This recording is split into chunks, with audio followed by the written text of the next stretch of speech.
Hello, what's going on YouTube? This is J Money here, and I'm bringing you guys something new. I'm bringing you guys a new, it's not a new segment because I don't think it's something I can continue on, but I feel like it's time to put something like this on my channel, and that is, how to become a better Yu-Gi-Oh player in general. Now, I'm going to split this into 3 parts, because it'll be too long if I try to do it all at once, but the first part, which is going to be the part I'm going to do today, will be just deck building.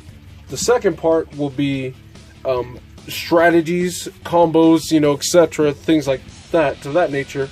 And then part number 3 will be things like interacting with your opponent in other ways. Now, for part 1, for deck building, you can actually be a very good player. You can be an expert at executing combos and all that good stuff, but however, if you don't have the proper deck build, depending on what your deck may be, then you're not going to necessarily get very far. And so, there are many types of decks. There are aggressive decks, there are pendulum decks, there are control-based decks, decks like,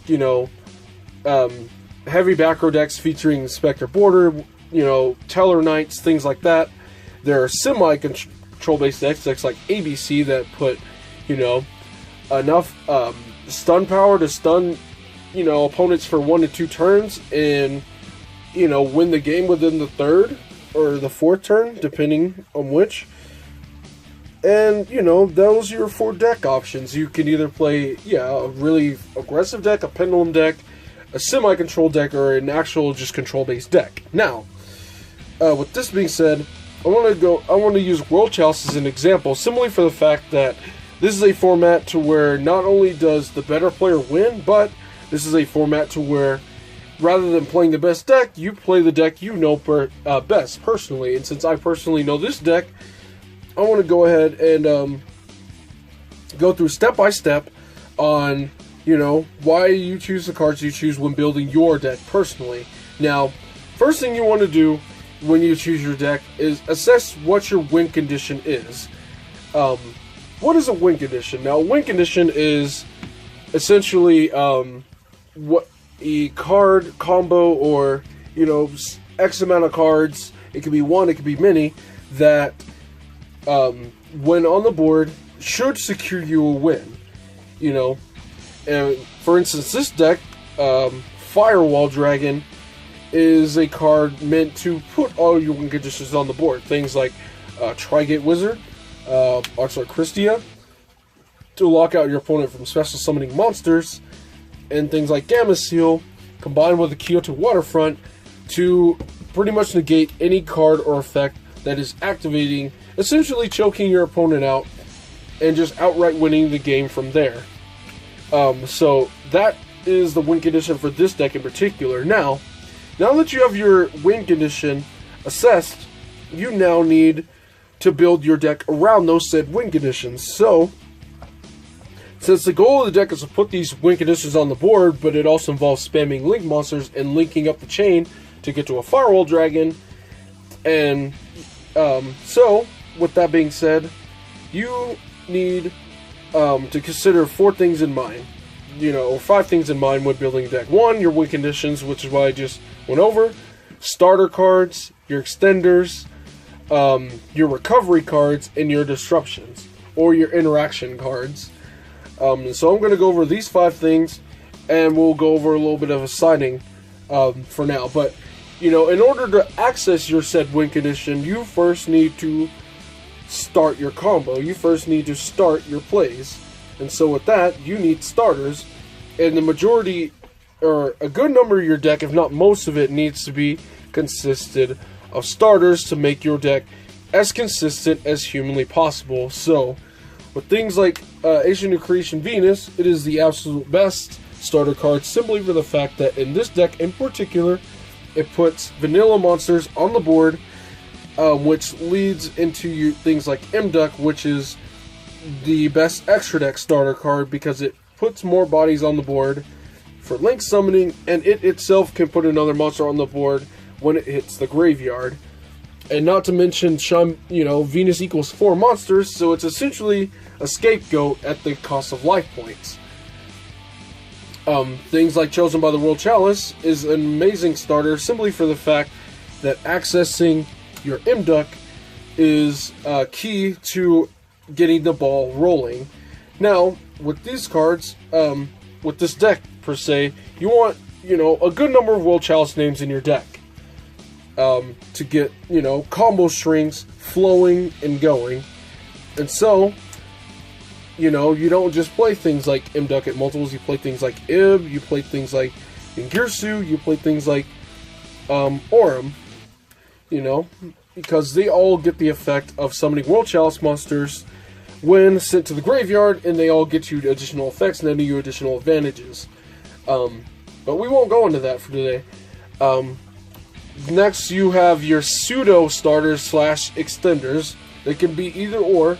You got your Lees and you got your World Legacy World Chalices. Now, this is the best extender your deck has to offer simply for the fact that it summons 2 monsters straight from the deck and then extends your play strings much further, allowing you to go the distance. But you may not always access this card, so that's why you need other cards to search this card. Not only do you run these at maximum, but you want to run cards that can search your best extender card at maximum as well, like Lee the World Chalice Fairy, which allows you to search for your best extender. And so when building a deck, you want your best extender and your best starter to be at maximums because you want to see them as much as possible to have the most success possible. Now, things like World Chalice Guard Dragon might not be much of a starter, but it is in turn an extender for extending plays as World Chalice name to summon off of these 4. Not only that, but it has a grave effect to summon a vanilla monster to a link zone in defense, which helps tutor your win condition along in order to go up the link chain. Not only that, but it also provides a little dual purpose when it comes to disrupting bonus plays, because it is also a hand trap, allowing you to negate any card or effect that targets any linked monster on the board, which provides some real value. Now, with these cards, you might not see some of these cards. You might not see Venus, you might not see Lee, you might not see Chosen, and these are the cards you need the most. So, you play cards like Unexpected Die and Emergency Teleport.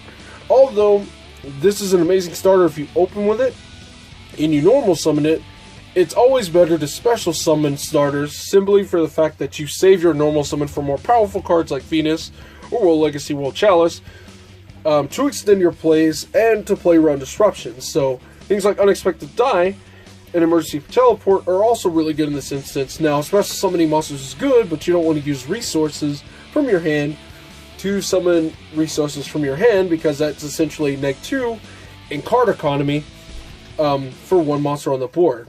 So that's why summoning from the deck is always better. Not only that, but it thins out your deck. You got cards like Phantom Knights of Shade Brigandine. It puts a normal on the board without committing a normal summon, and it has its own utility for the fact that you can activate this the same turn it was set if you control no trap cards in the graveyard, which is a real value, and it gets you an instant Imduck without committing to your normal summon. Now, depending on what your deck might be, maybe like ABCs, you might want to consider something like a Cock-a-Doodle-Doo or a Gold and Silver Gadget to extend your play strings in that regard. Now, Transmodify, simply for the fact that, considering this is your best starter, you also want to not only access your best extender, but access your best starter to make your deck as consistent as possible, because consistency is key to winning a lot of games. So things like Transmodify, Foolish Burial, and even Triple Brilliant Fusion can access not only Brilliant Fusion is not only a starter card, but it's also an extender card to extend play strings. It puts a body on the board, and it not only accesses your best starter, but it can also access one of your best extenders to get to the best extender, and on top of that, it can also access your win condition, or at least one of your win conditions being Archlord Christia. So with that being said, you have your starter cards and you have your extender cards to extend upon your starters. A starter card, consider deck building like, consider these as a roll. Your starter cards is the start of the train, and once they get done doing their job, you want to extend, they'll extend their job over to the extenders, which they'll take it from there and carry your play string much further down the train. Now, next, now that you have your starters and your extenders established, you also want some recovery cards. So now extenders will carry their job, carry the torch over the recovery cards to either continue plays, as in keeping them going, or to play around opponents' disruptions. Now, we can go over some generic recovery cards because I think that's important. It's important for any deck whose main strategy is to attack and deal damage. Is, you know, it's always good to have generic recovery cards. Things like Monster Reborn and Soul Charge are always good recovery cards because they are generic and they are good in any deck that involves attacking for game to achieve their win condition. But there are also some in-deck options, like, you know, for Cosmos there are things like Cosmo Town, or Gravekeepers there are things like Gravekeeper Steel to add 2 Gravekeepers from graveyard to hand. But, you know, like World Chalice, you know, we have things like World Legacy's Heart, and soon the next set we'll get World Legacy's Inheritor, which is essentially another Monster Reborn for the deck. And a lot of us will end up playing that in 2 copies.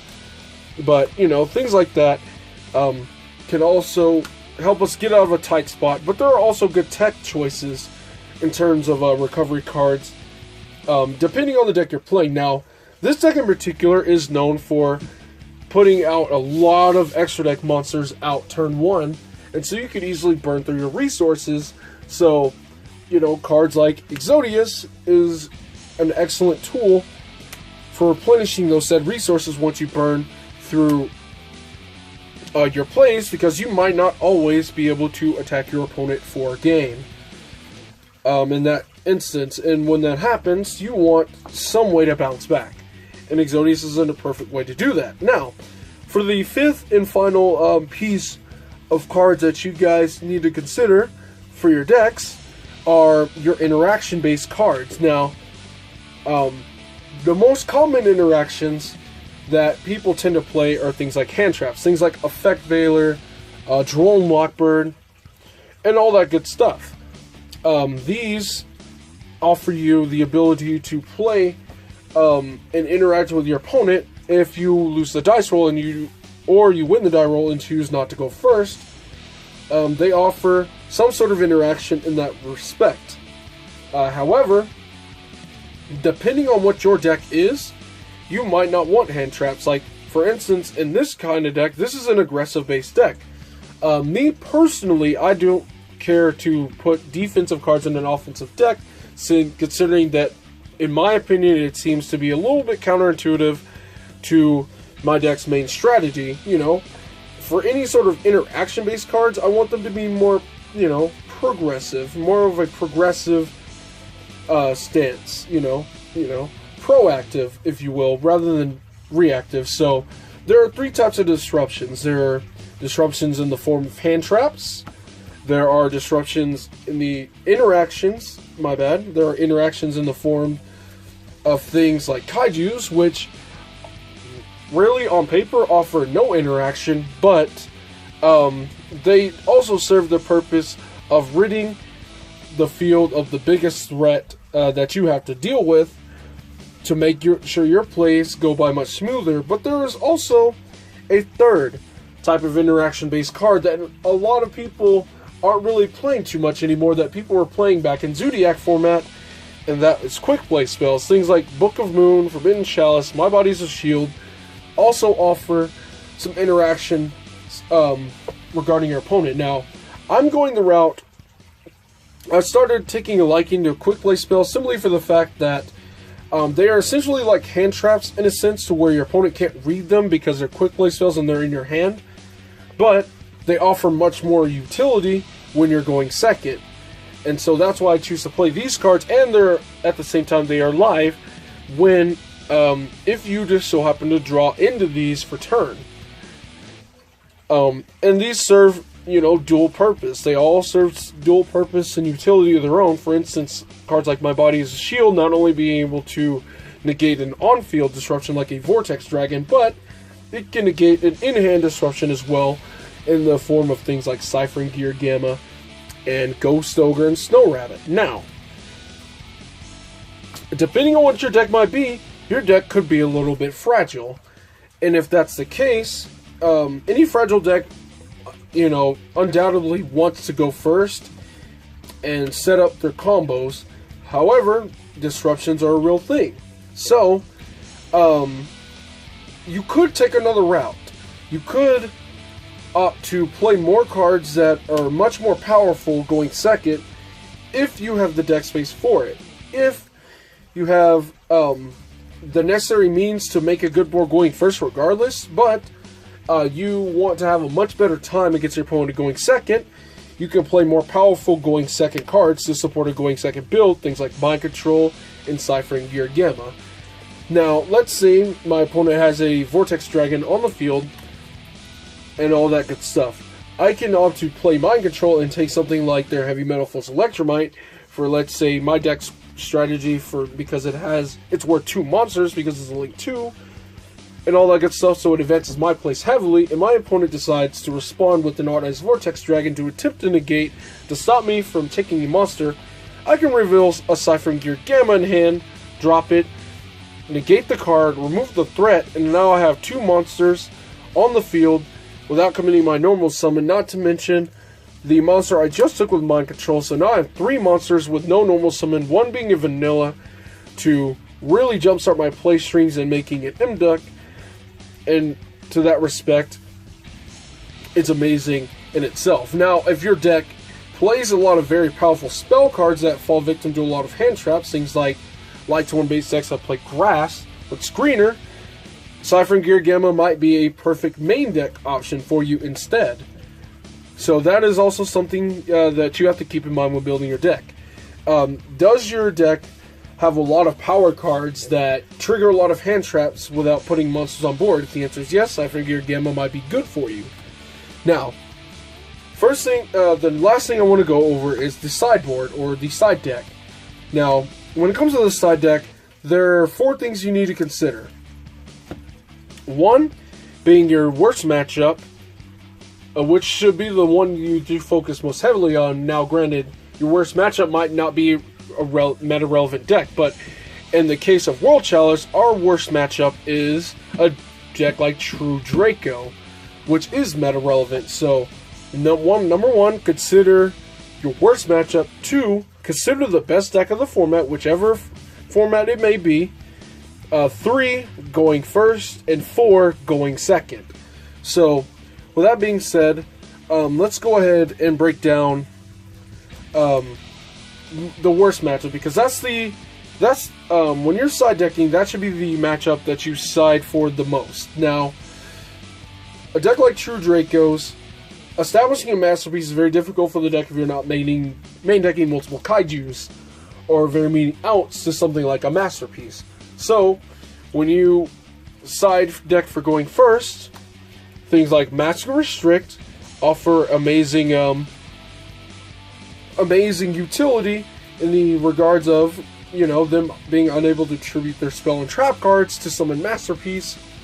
And so, you put a screeching halt on them putting such an oppressive monster on the board to outright kill you. But this may not always work, simply for the fact that your opponent may also see that you're side decking Master Restrict, since they know Master Restrict is also a bad side for them. It is a bad card for them to encounter, so they can opt to play around cards like Master Restrict by using cards like Dragonic Diagram to pop spell cards and blow up said Master Restrict. So, with that being said, sometimes Master Restrict is not enough. So, what you would need to do is play other cards to protect your Floodgate from being destroyed. Things like Anti-Spell Fragrance, which is a very good option, meaning your opponent now has to set a diagram on the board and wait a turn before flipping it over to destroy spell cards to get rid of things like Mask or Restrict, which provides you value, it buys you turns. And that's always been a good thing. Not only that, but things like Anti-Spell Fragrance not only serve a purpose against protecting your floodgates, but it also has dual purpose simply for the fact that against the best deck, which is currently Pendulum Magicians, Anti-Spell Fragrance also does a good job of slowing them down as well. So when throwing cards into the side deck, always consider how many purposes it can serve in as many matchups as possible. Now, Master Restrict is also really good against Pendulum Magicians simply for the fact of this. True Dracos, considering that they can perform many normal summons, they can play a card like Raw Sphere Mode in the side deck to break big boards of really impressive monsters. But any Pendulum-based deck can also do the same, simply for the fact that Raw Sphere Mode is a normal summon, and the Pendulum Summon mechanic itself is a special summon, which means they can bypass and play around the restriction of losing a normal summon in that regard. So, for those of you who actually play this deck, keep in mind that your opponent, although it might be a Pendulum deck, can very easily side deck Raw Sphere Mode against you. So, with that being said, I would strongly recommend siding this in against Pendulums if you're going first, simply for the fact that it is not worth losing your board to a Sphere Mode, and they might not even have it in their sideboard, but it's always better to take precautions. Now, since my worst matchup is True Draco, there are also other things besides Masterpiece that you need to consider. Now, if I make my board, World Chalice is a deck that makes the best boards, hands down, besides Infernity, Synchro Infernity that made triple Void Ogre, Doom Dragon, triple Barrier, Break Set. That's the deck that had the best unbreakable boards, but you can make, your board of Firewall, Tri-Gate Wizard, Gamma Seal, Archon Christie. You can make all that good stuff, but if your opponent summons something like an Mono Iwado, in a True Draco based deck, everything is offline. Everything becomes offline from there, and that can really hurt you. It can really hurt your plays and all that good stuff, and it can put you in a really bad spot. Which is also why cards like Forbidden Chalice, for me, can be in the main deck, simply for the fact that if I am playing against a deck like True Draco, which is my worst matchup, I want some sort of option to where if they pop in a Mono Iwado against me, I can turn it offline. Now, sometimes, 1 to 2 outs to a certain card that can really put down your plays in the main deck is not enough. So sometimes you need some extra reinforcements in the side deck. And things like Solemn Judgment and Solemn Warning are an amazing asset for that, simply for the fact that these can negate normal summons. Negating normal summons is huge against a True Draco deck. Not only can these auto-negate a Masterpiece, but if you are prepared for a Masterpiece, but you're not prepared for a Mono Iwado summon, these can really get you out of a tight spot, and these can keep your cards online. And these are also cards used for going first. Now, what cards would you want to side out? If you want to side in some going first cards, what would you want to side out? Well, let's take a look. When you're looking through your deck, you want to look through cards that may not serve you the best purpose against set matchups. First thing that comes to mind when it comes to my bad matchup being True Draco, Archlord Christia for me would be an instant side out, considering that True Dracos do not special summon monsters. So that would be, a no-brainer for me. There's also things that I might want to keep in, but the fact that, like these Kaijus, but the fact that I'm going first, these cards aren't going to be as useful to me. Now, something like a Radiant can still be useful since it summons a token and all that good stuff, but it's not as valuable as any of these cards would be. Now, siding out things like these can also be pretty good, especially since you're playing against a True Draco based deck, and True Draco based decks don't really play a lot of hand traps, if any at all. So you know, things like these would be free to side out. Now, I would argue that you would probably want to keep that in simply for the fact that, again, you would probably want as many outs to an Amano Iwado as possible. And that's never a bad thing. So, there's that. You know, siding out going second cards for going first cards is good. You know, always look for things that don't serve you much purpose going first and or are just not good against that particular matchup. Keep that in mind. But there are also other cards that you could be siding if you're not playing against your bad matchup or the best deck in the format. You want some more generic sides, you know. When you're entering a big tournament, there is always the possibility of running into a control-based deck that sets a lot of trap cards within the first 3 rounds of like a regional or YCS.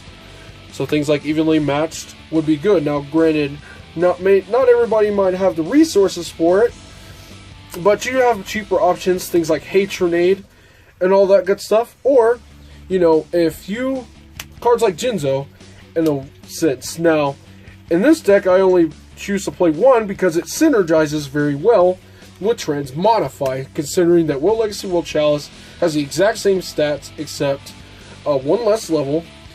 Makes it a prime target for something like a Jinzo to hit the board and turn off Paleo players on board. Now, with that being said, there are a few things that you need to consider. One, depending on your deck, there could be potential floodgates sided against you. For instance, let's go back to True Dracos. Now, this might not be a side option, but they can also be a main option in the form of things like Skill Drain and Monarch Surrets are really powerful cards to shut down most decks that don't Tribute Summon, and that could really lose you a game or two. And so, siding things like Mystical Space Typhoon and Cosmic Cyclone, or even main decking them, is an amazing option for outing floodgates, depending on what your deck might be. If it's Pendulums, side these in against potential anti-spells. If it's True Dracos, side it in against potential Mask of Restricts, and so on.